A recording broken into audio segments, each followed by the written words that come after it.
لبیک اللہم لبیک لبیک لا شریک لک لبیک ان الحمد والنعمت لک والملک لا شریک لک۔ نور وحی یوٹیوب چینل کے ناظرین، آج ہم عمرہ کا مسنون اور آسان طریقہ جانیں گے کہ عمرہ میں فرائض کون سی باتیں ہیں اور کون سی باتیں واجبات ہیں، اور عمرہ کسے کہتے ہیں۔ اس میں شک نہیں کہ مخصوص عبادات یعنی احرام کی نیت اور پھر اس کے بعد نوافل، تلبیہ، طواف، سعی اور حلق، ان ساری چیزوں کے ساتھ اللہ تعالیٰ کے گھر کی زیارت کرنا عمرہ کہلاتا ہے۔ عمرہ میں 4 باتیں ضروری ہیں۔ میں پورا طریقہ عرض کروں گا، لیکن سب سے پہلے بات یہ جانیے کہ 4 باتیں انتہائی ضروری ہیں۔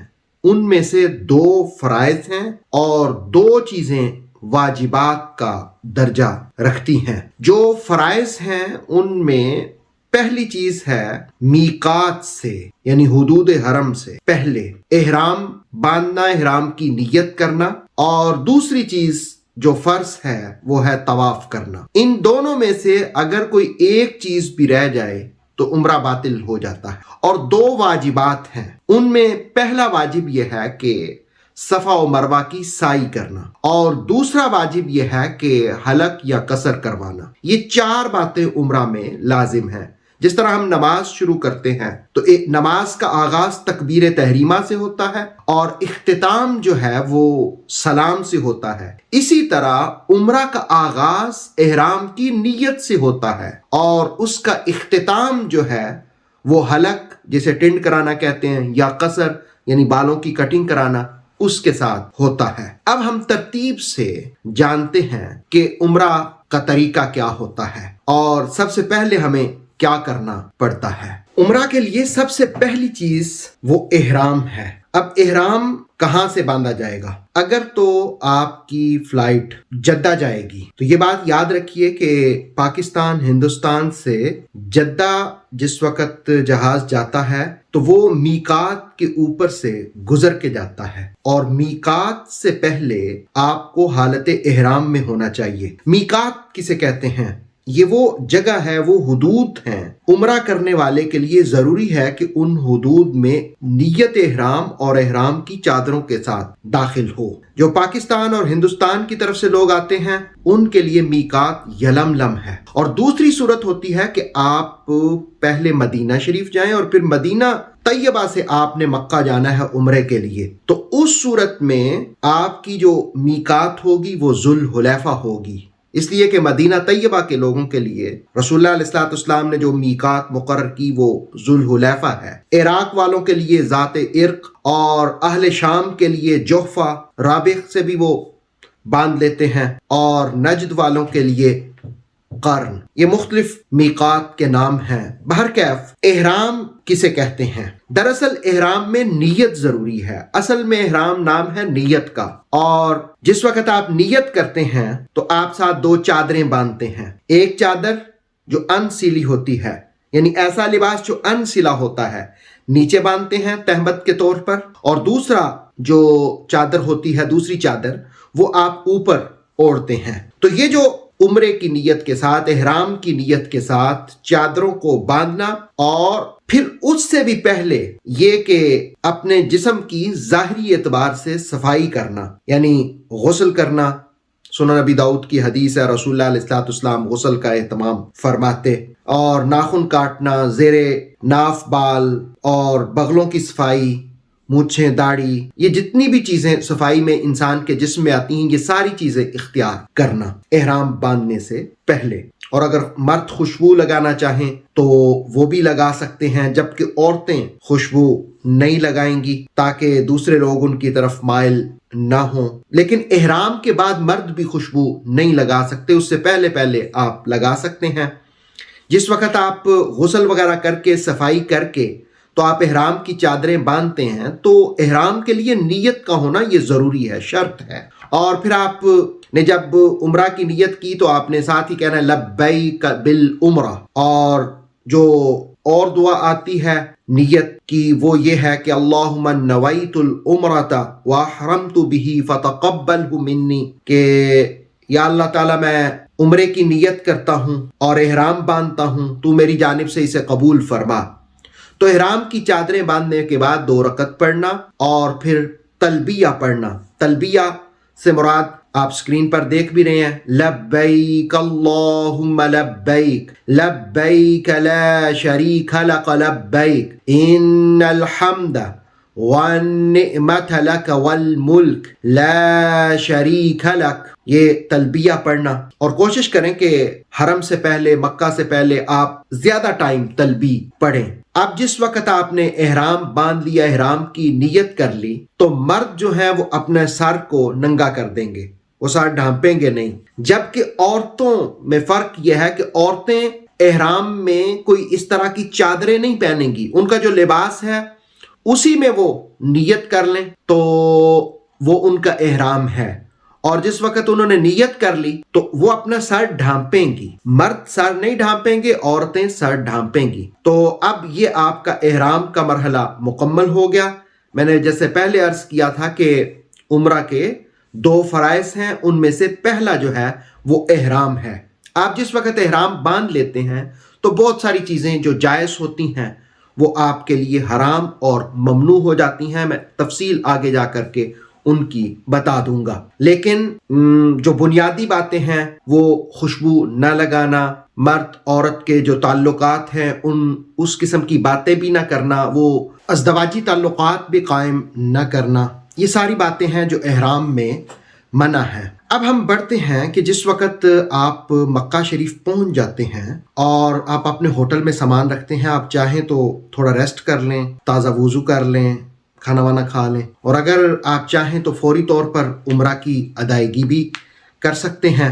اب آپ جس وقت عمرہ کی ادائیگی سامان وغیرہ رکھنے کے بعد کرنے کے لیے حرم میں جائیں گے تو نگاہیں نیچی اور مسجد میں داخل ہونے کی دعا، اور پھر سب سے بڑھ کر کے جس وقت آپ پہلی مرتبہ حرم میں اندر داخل ہوتے ہیں تو کعبہ پر پہلی نظر پڑتی ہے تو جو بھی دعا مانگی جائے تو وہ دعا قبول ہوتی ہے۔ آپ ایک بات ذہن میں رکھیں کہ کعبہ شریف کے 4 کونے ہیں، یہ بلند دیواریں ہیں، 70 فٹ تقریباً اونچائی ہے ان کی۔ اب ایک کارنر پہ حجر اسود ہے، اور حجر اسود جس کارنر پر ہے اس کو ظاہر ہے وہ حجر اسود ہی کہا جاتا ہے، اور اس کے بعد کعبہ شریف کا دروازہ ہے۔ کعبہ شریف کے دروازے کے بعد جو اگلا کارنر ہے اس کو رکن عراقی کہا جاتے ہیں۔ اور پھر آپ دیکھیں گے کہ کعبہ کے باہر آپ دیکھ رہے ہیں کہ ایک اور دیوار ہے، اس کو حتیم کہتے ہیں۔ یہ پہلے حصہ کعبہ کے اندر شامل تھا، لیکن بعد میں اس کو باہر نکال دیا گیا۔ رسول اللہ علیہ السلام کی خواہش تو تھی کہ اس کو شامل کر دیا جائے، لیکن آپ نے کہا کہ مجھے اگر لوگوں کے اندیشوں کا خیال نہ ہوتا کہ نئے نئے مسلمان ہوئے ہیں تو میں اس کو شامل کر دیتا، لیکن شاید اس میں بھی بہتری تھی شامل نہ کرنے میں، جس وجہ سے رسول اللہ علیہ السلام نے اس کو شامل نہیں فرمایا کہ آج بھی اس کے اندر اگر 2 رکعت پڑھی جائیں تو ایسے ہی ہے جیسے کعبہ کے اندر نماز پڑھی جاتی ہے۔ تو حتیم جہاں سے شروع ہوتا ہے، یعنی کعبہ کے دروازے والی سائڈ سے وہ جو کارنر ہے اس کو رکن عراقی کہتے ہیں، اور حتیم کے بعد والا جو کارنر ہے اس کو رکن شامی کہتے ہیں۔ یعنی ان کے ناموں کی وجہ یہ ہے کہ اس طرف اس کارنر پہ عراق ہے اور دوسرے کارنر پہ شام ہے، اور پھر جو اگلا کارنر ہے وہ رکن یمانی کہلاتا ہے۔ یعنی جس جانب حجر اسود ہے، حجر اسود کے ساتھ کعبہ کے دروازے والی سائڈ پہ جو اگلا کارنر آتا ہے وہ رکن عراقی کہلاتا ہے، اور دوسری جانب جو کارنر آتا ہے وہ رکن یمانی کہلاتا ہے۔ آپ یوں اس کو سمجھ سکتے ہیں کہ حجر اسود کی اپوزٹ سائڈ پر بالکل جو کارنر ہے وہ رکن شامی کہلاتا ہے، اور ادھر رکن یمانی کے اپوزٹ رکن عراقی کہلاتا ہے۔ تو یعنی اگر یہ اس طرح کراس کیا جائے تو اس اعتبار سے، ویسے ترتیب سے حجر اسود سے شروع کریں گے تو حجر اسود، اس کے بعد رکن عراقی، اگلا حتیم، اور حتیم کے بعد والا جو کارنر ہے وہ رکن شامی کہلاتا ہے۔ اور انہی دونوں کے درمیان میزاب رحمت بھی ہے، یعنی کعبہ شریف کا پرنالہ جس کو میزاب رحمت کہا جاتا ہے، اور رکن شامی کے بعد پھر اگلا جو ہے وہ رکن یمانی ہے. رکن یمانی اور حجر اسود کے مابین جو دیوار ہے اس کو دیوار مستجاب کہتے ہیں. یعنی جہاں دعائیں قبول ہوتی ہیں وہاں جو بھی دعا کی جائے تو اللہ رب العالمین کے 70,000 فرشتے اس دعا پر آمین کہتے ہیں. یہ حدیث شریف میں ہے. 70 انبیاء علیہ السلام کا مصلی وہاں رہا. تو اس دوران جس وقت آپ طواف میں دیوار مستجاب کے پاس سے گزریں تو یہ دعا ربنا آتنا فی الدنیا حسنہ وفی الآخرۃ حسنہ وقنا عذاب النار یہ پڑھنا بھی مسنون ہے. وہاں یہ دعا مانگی جائے. اس کے علاوہ بھی دعائیں مانگی جاتی ہیں. تو یہ تو نقشہ تھا جو کعبہ شریف کا میں نے آپ کو عرض کیا. اب آپ نے جس وقت طواف شروع کرنا ہے تو آپ نے حجر اسود کے برابر میں آنا ہے. اس کی نشانی یہ ہے کہ اس کے پیچھے جو عمارت ہے حرم کی مسجد کی تو اس پر گرین لائٹس لگی ہوئی ہیں. آپ جس طرف سے بھی انٹر ہوں گے آپ کو اندازہ ہو جائے گا ان گرین لائٹس سے کہ اس طرف حجر اسود ہے. اب جس وقت حجر اسود کے آپ برابر میں آئیں گے تو وہاں آ کر استباء کریں گے. استباء کا مطلب یہ ہے کہ مرد اپنا دایاں بازو چادر کے باہر نکالیں گے, چادر کو نیچے سے گزاریں گے. لیکن یہ صرف مرد کریں گے, عورتیں ایسا نہیں کریں گی. البتہ یہ ہے کہ جب نماز کا وقت ہو جائے تو نماز کے وقت میں دوبارہ سے چادر اوپر کرنی ہوگی, اس سے بازو کو ڈھانپنا ہوگا. اب حجر اسود کے برابر میں آ کر کے آپ طواف کی نیت کریں. اللہم انی ارید طواف بیتک الحرام فیسرہ لی وتقبلہ منی 7 اشواط للہ تعالی. اگر یہ عربی میں دعا نہ آتی ہو تو پھر اس کو اردو میں کہہ لیں کہ اللہ میں طواف کا ارادہ کرتا ہوں, اس کو میرے لیے آسان کرنا, اسے قبول کرنا. یہ 7 چکر جو میں نے لگانے کا ارادہ کیا یہ تیری ہی رضا کے لیے ہیں. تو اب جس وقت آپ حجر اسود کے برابر میں آ کر کے آپ نے طواف شروع کرنا ہے, طواف کی نیت کرنے کے بعد تو آپ نے سب سے پہلے بوسہ دینا ہے. اب اس کے 3 طریقے ہیں. ایک یہ ہے کہ پریکٹیکلی آپ بوسہ دیں, دوسرا یہ ہے کہ سٹک یا کوئی اور چیز ساتھ لگا کر کے اس کو بوسہ دے لیں, اور تیسرا یہ ہے کہ رش ہو, جیسے کہ آج کل بہت رش ہوتا ہے, مردوں عورتوں کا اختلاط ہوتا ہے, ایسی صورت میں غیر محرم کے ساتھ ٹچ ہونا درست نہیں ہے. تو اس لیے بہتر ہے کہ استلام کریں ہاتھ بلند کر کے, تو آپ اپنے ہاتھوں کو چوم لیں. تو آپ ساتھ یہ کہیں گے بسم اللہ اللہ اکبر, یا یہ الفاظ پڑھ لیں بسم اللہ والحمد للہ واللہ اکبر والصلاۃ والسلام علی رسول اللہ صلی اللہ علیہ وسلم. جب بھی آپ ایک چکر مکمل کریں گے آپ نے ہر چکر پر استلام کرنا ہے, اور 7 چکر مکمل ہونے کے بعد بھی استلام کرنا ہے. یعنی ان 7 چکروں میں 8 مرتبہ استلام ہو جائے گا, یعنی حجر اسود کو بوسہ دیا جائے گا. اب پہلے 3 چکروں میں مرد کے لیے ہے کہ سینہ ذرا نکال کر کے رمل کرنا, اس کو کہتے ہیں, اور چھوٹے چھوٹے قدم تھوڑا اکڑ کر کے چلنا. تو یہ صرف مرد کریں گے. اور پھر جو ہے جس وقت آپ کے 7 چکر مکمل ہو جائیں گے تو آپ پھر مقام ابراہیم پر آئیں گے. یہ کعبہ کی جس سائڈ پہ دروازہ ہے اس کے بالکل سامنے گولڈن کلر کا فریم سا لگا ہوا, اور اس کے اندر ایک پتھر ہے جس پر حضرت ابراہیم علیہ السلام نے قدم رکھے تھے, اور وہ نشان آج بھی باقی ہیں اس پتھر پر. تو مقام ابراہیم کے پیچھے آ کر کے اس جانب 2 رکعت ادا کرنے ہوتے ہیں طواف کے. یہ بات یاد رکھیں کہ طواف کے لیے وضو کا ہونا ضروری ہے, اور اگر دوران طواف وضو ٹوٹ جائے تو آپ جو چکر لگا رہے ہیں اسی میں آپ وضو کرنے جائیں گے, اور واپس آ کر کے وہ چکر دوبارہ سے شروع کریں گے. یعنی اگر آپ نے 3 چکر لگا لی اور وضو کی حاجت ہو گئی تو آپ چلے جاتے ہیں, اور چوتھا چکر آپ نے تھوڑا سا آگے کیا تھا لیکن چوتھا پھر دوبارہ سے آ کر شروع کریں گے. تو طواف کے لیے وضو کا ہونا ضروری ہے. طواف کرنے کے بعد 2 رکعت مقام ابراہیم پر پڑھیں گے, اور پھر اس کے بعد ملتزم کے ساتھ چمٹ کر اگر موقع ملے تو دعا کی جائے گی. ملتزم اس جگہ کو کہتے ہیں جو کعبہ شریف کے دروازے سے لے کر حجر اسود کے درمیانی جو دیوار ہے تقریباً یہ 8 فٹ کی بنتی ہے, تو اس کو ملتزم کہا جاتا ہے. اگر ہو سکے تو اس کے ساتھ چمٹ کر کے دعا کرنا دعا کی قبولیت کی علامت ہوتی ہے. اس کے بعد جس وقت آپ نے ملتزم میں دعا بھی کر لی اور پھر اس کے بعد آب زمزم پئیں گے. آب زمزم پینے کی دعا یہ ہے کہ اللہم انی اسألک علما نافعا ورزقا واسعا وعملا متقبلا وشفاء من كل داء۔ آب زمزم کی دعا میں 4 چیزیں اللہ رب العالمین سے مانگی جاتی ہیں کہ اللہ میں تجھ سے سوال کرتا ہوں، نفع دینے والا علم عطا فرما اور وسیع رزق عطا فرما، اور میرے عمل کو قبول فرما، اور مجھے ہر بیماری سے شفا عطا فرما۔ اب آب زمزم پینے کے بعد پھر اگلا مرحلہ صفا اور مروہ کی سعی کا آتا ہے۔ اب چاہیں تو تھوڑا آرام کر لیں، تھوڑا ریسٹ کر لیں، وہاں پر بیٹھ جائیں، کعبہ شریف کو دیکھیں، دعائیں کریں، ذکر اذکار کریں، اور پھر اس کے بعد آپ صفا کی جانب رواں دواں ہوں۔ اب جس وقت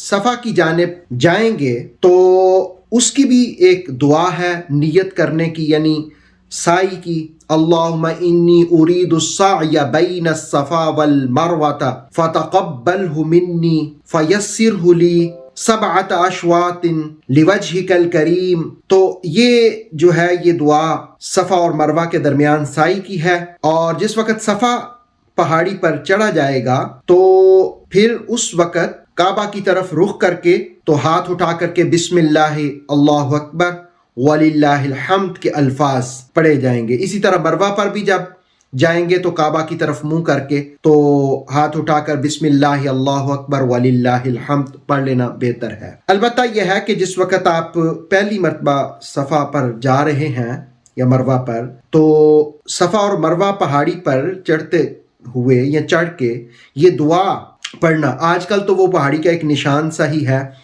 تو لیکن پھر بھی اونچی جگہ ہے، تو یہ دعا پڑھنا، ان الصفا والمروۃ من شعائر اللہ فمن حج البیت او اعتمر فلا جناح علیہ ان یطوف بہما ومن تطوع خیرا فان اللہ شاکر علیم۔ یہ قرآن مجید کی آیت ہے، اس کا پڑھنا صفا اور مروہ پر۔ اس کا مفہوم یہ ہے کہ صفا اور مروہ اللہ کی نشانیوں میں سے ہے۔